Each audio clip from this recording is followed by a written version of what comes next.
Hello and welcome to yet another edition of Time Pass. I have with me one of India's greatest actors, Nawazuddin Siddiqui, who needs absolutely no introduction. आपने उनको इतनी फिल्मों में देखा होगा, especially last 3 years. जहां भी TV खोलो, सिनेमा हॉल जाओ, नवाजुद्दीन सिद्दीकी जरूर वहां आपको मिलेंगे. And Sacred Games especially से उनका तो stardom और भी बड़ा बन गया. But just to think, Nawaz 21 साल हो गए हैं आपको बॉलीवुड में इस साल. आपने आपने कभी सोचा था आप इस मकाम पे पहुंचेंगे कि मतलब दुनिया आपको रिकॉग्नाइज करती है? सेक्रेड गेम्स ने आपको इतना इंटरनेशनल स्टारडम दिया. 8 बार आपकी फिल्में कैन फिल्म फेस्टिवल गई हैं. रॉजर ईबर्ट ने आपको खुद एक ट्रॉफी दी है, which is amazing. I can't even imagine what that moment must been like. तो कभी आप सोचते हैं मैं वही नवाज हूँ जो बुदाना से निकला था हीरो बनने? हाँ, नहीं, हीरो बनने तो नहीं निकला था मैं. हाँ. और मुझे ये भी नहीं मालूम था कि मैं यहाँ तक पहुँच पाऊंगा या नहीं पहुँच पाऊंगा. बट मेरा था कि मुझे शौक था थिएटर का. और शौक जो लगा मुझे एक दो फिल्म देख के मुझे शौक लगा फिल्म थिएटर करने का. और जो रेगुलर जॉब करता था, मैं बीएससी का स्टूडेंट था, साइंस का स्टूडेंट था मैं. और फिर मैं जॉब करने लगा केमिकल फैक्ट्री में. तो कहाँ से पता नहीं, मैंने एक फिल्म देखी थी, एक डॉक्टर की मौत. हाँ. उसमें एक सीन था, तो और वो सीन कुछ इस तरह का था कि we are here to discover something. हम हर आदमी यहाँ पे इसलिए है कि वो समथिंग कुछ इन्वेंट करे, डिस्कवर करे. तो वो ऐसी की लाइन हो गई मेरे माइंड में. तो मैंने सब कुछ जॉब वॉब छोड़ के मैंने क्या कुछ ऐसा करूं. मैं फिर अचानक से कोई दोस्त मिल गया, थिएटर करने लगा. और थिएटर के दौरान मैंने कभी नहीं सोचा था कि मैं मुंबई आऊंगा और फिल्में करूंगा. बट फाइनली चूंकि थिएटर में पैसा नहीं तो इसलिए मुंबई आ गया. बट ये नहीं था मेरे दिमाग में कि हीरो बनूंगा मैं.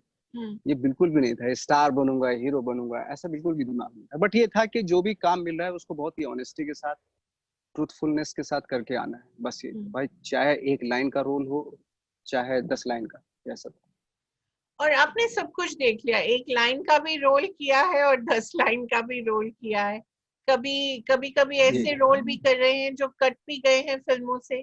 तो कभी आपको मतलब डिसअपॉइंटमेंट तो हुई होगी नेचुरली, बट आपने उसको कैसे झेला? डिसअपॉइंटमेंट तो बहुत होते हैं लाइफ में, बहुत ज्यादा हुए. हमारा डिसअपॉइंटमेंट था तब ज्यादा होता था, रिजेक्शन से नहीं होता था. फिल्मों से रिजेक्ट हो गए, या फिल्मों में सीन कट गए, या फिल्मों में रोल नहीं मिला.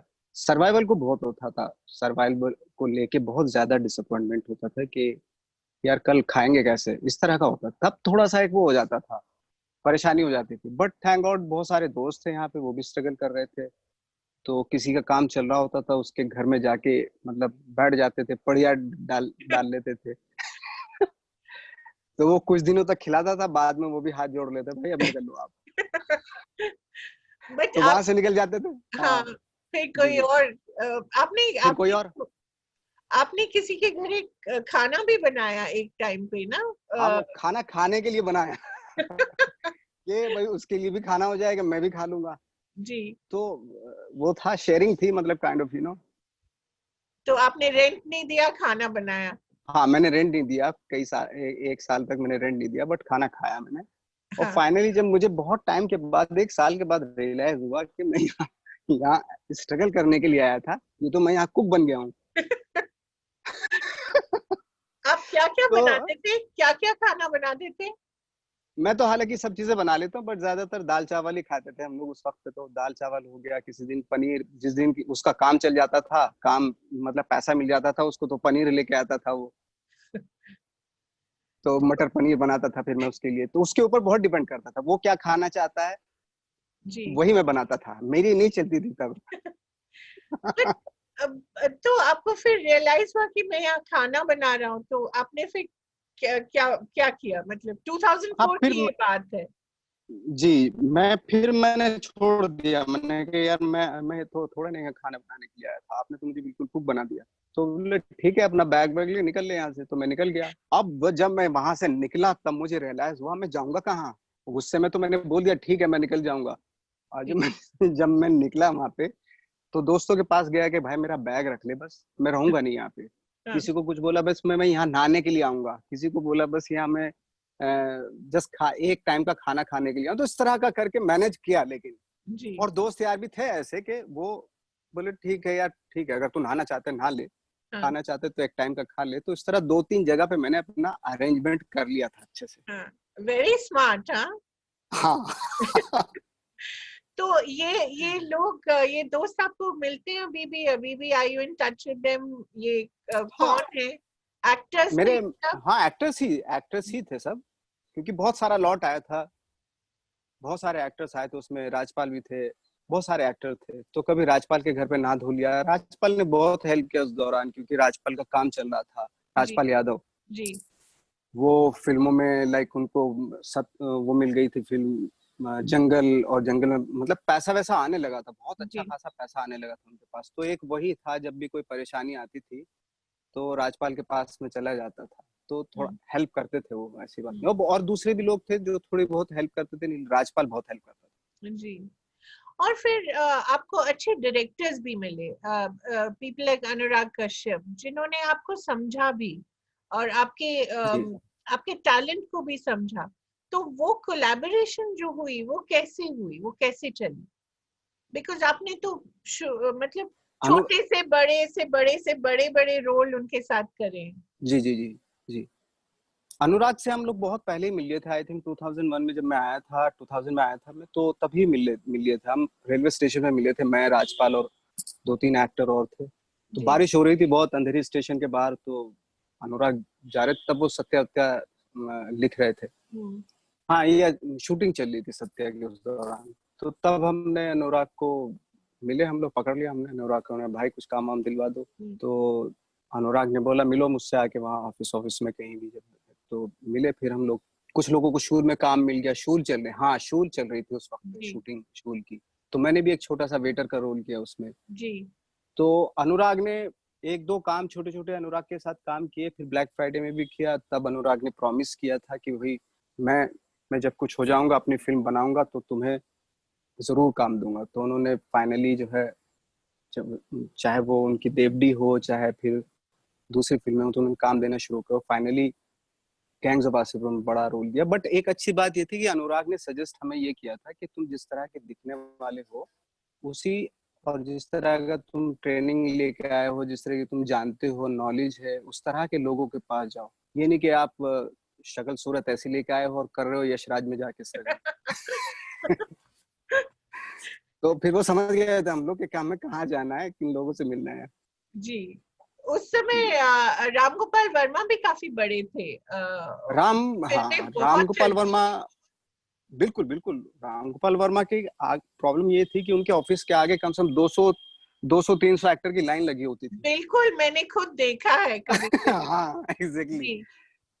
तो अब सबकी सबकी ये होती थी सारे एक्टर्स की कि किसी तरह इसकी नजर पड़ जाए रामगोपाल वर्मा की हमारे ऊपर, ये देख ले एक बार। और रामू जी की बड़ी बड़ी आंखें हैं, वो देख के भी तो ऐसा लगता था कुछ खोज रहे हैं आपके अंदर से, कुछ निकाल लेगा आपके अंदर से। तो चूंकि उन्होंने उस वक्त पे जैसे राजपाल को भी, मनोज भाई, राजपाल, ये वो बहुत सारे एक्टर्स को एस्टैब्लिश भी किया था, चाहे वो राइटर्स हों, एक्टर्स हों। तो उनको एक एक हर एक्टर का एक बिलीफ बन चुका था कि राम गोपाल वर्मा ही मुझे काम देगा। मतलब मैं आपको बताऊं, हमारे जैसे फेसेस का एक बिलीफ बन गया था कि हमें जो है ना राम गोपाल वर्मा काम देगा। एक बंदे का, एक मेरा एक्टर दोस्त था, तो उसके क्या हुआ, एक वो होता ना, एक इंसेक्ट होता, ततैया बोलते हैं हमारी लैंग्वेज में उसको, उसने उसके चेहरे पे काट लिया यहाँ। हाँ। और उसका चेहरा, एक्टर का चेहरा ऐसे फूल के मोटा हो गया। उसने दवाई वाई कुछ नहीं की, पहले फोटोग्राफर के पास भागा वो कि मेरा फोटो ले। तो उसने फोटो लिया, भले तेरा यार दवाई करवाना चाहिए था, तुझे फोटो क्यों खिंचवाया? कहने मुझे रामगोपाल वर्मा के पास देना है फोटो। तो मैं, आड़े टेढ़े हमारे जैसे फेसेस लेता है वो। तो ये बिलीव बन चुका था, बताइए। हाँ। बट आप अभी भी ऐसा बॉलीवुड में ऐसा कोई आइडिया है कि अच्छा, अगर आपका चॉकलेट बॉय लुक हो तो आपको ऐसी फिल्में करनी चाहिए? आप ही कह रहे हैं आपकी शक्ल सूरत तो मुझे तो ठीक लगती है, बट आप ही कह रहे थोड़ा डिफरेंट लगते हैं तो अलग फिल्में करनी चाहिए। अब तो ये थोड़ा बदल रहा है। नहीं नहीं, वो कभी नहीं बदलेगा। नहीं, अरे वो तो जो कंटेंट ड्रिवन सिनेमा, जैसे अब उसके बाद बहुत सारे नए डायरेक्टर्स आए 2000 के बाद, मतलब आने शुरू हुए, अपनी मर्जी की फिल्में बनाने लगे, तो उनमें खपत होने लगी हम लोगों की। जो रेगुलर फार्मूला सिनेमा है, फार्मूला फिल्म्स बनती है, उसमें में आज भी हम लोगों का कोई गुंजाइश है नहीं हमारे फेसेस की, क्योंकि उसमें खूबसूरत लड़का, वो फॉर्मूला है ना, सेट है वो, उसमें खूबसूरत लड़का होना चाहिए, खूबसूरत लड़की होनी चाहिए, रोमांस होना चाहिए, 5 गाने होने चाहिए, स्टंट होने चाहिए, बाद में हैप्पी एंडिंग हो जानी चाहिए। तो वो अब वो भी इसीलिए बनाते हैं क्योंकि ये पूरा कंट्री उसको देखता है, उन फिल्मों को। बॉक्स ऑफिस बहुत हाई जाता है उनका, वीकेंड बहुत हाई होता है, तो मेरे जैसे आदमी को कौन देखेगा? लड़कियां वड़कियां तो दूर से भाई, ऐसा हो जाता है। रात अकेली क्योंकि में मैंने तो नोटिस की है ये बात। जी बोलिए। हाँ, बट वही रात के लिए वो हमारे टाइप की फिल्म है। जी, it's not a like typical commercial formula cinema, वो नहीं है। वो उसमें तो गाना भी नहीं है, एक आध गाना आ जाता है जी, बीच में कहीं। तो इस तरह के डायरेक्टर ने कुछ अपनी मर्जी की फिल्में बनाई जिसमें हमारी खपत होनी शुरू हो गई। जी। तो what you are saying is कि अभी भी ये फॉर्मूला फिल्में ही चलती हैं, या बिलीफ है कि चलती हैं? आपको हाँ, मतलब लगता है कि फॉर्मूला अब थोड़ा बदलेगा? थोड़ा बहुत बदल रहा है, ज्यादा तो नहीं बदल रहा, बट थोड़ा बहुत बदला। बट वो भी यही है कि फॉर्मूला जो फिल्में हैं उसको लोग, हजारों लोग, लाखों लोग उन्हीं फिल्मों को देखते हैं। 300 400 करोड़ 500 करोड़ जो होती है उन्हीं फिल्मों का होता है, जिसमें वो कोई बेस सिर पैर की जो अ, होता है वो उसी को देखते हैं लोग। अ, अच्छी फिल्में आती हैं, एक तो उनको थिएटर नहीं मिलता, थिएटर जी, मिल भी जाता है तो जाता कौन है उनको देखने के लिए। बहुत अच्छी अच्छी फिल्म आती है जो हम भूल भी जाते हैं, आती है हम नजर भी नहीं डालते उन फिल्मों के ऊपर, जी, यू नो, जी, आती है चली जाती है, पता भी नहीं चलता। जी।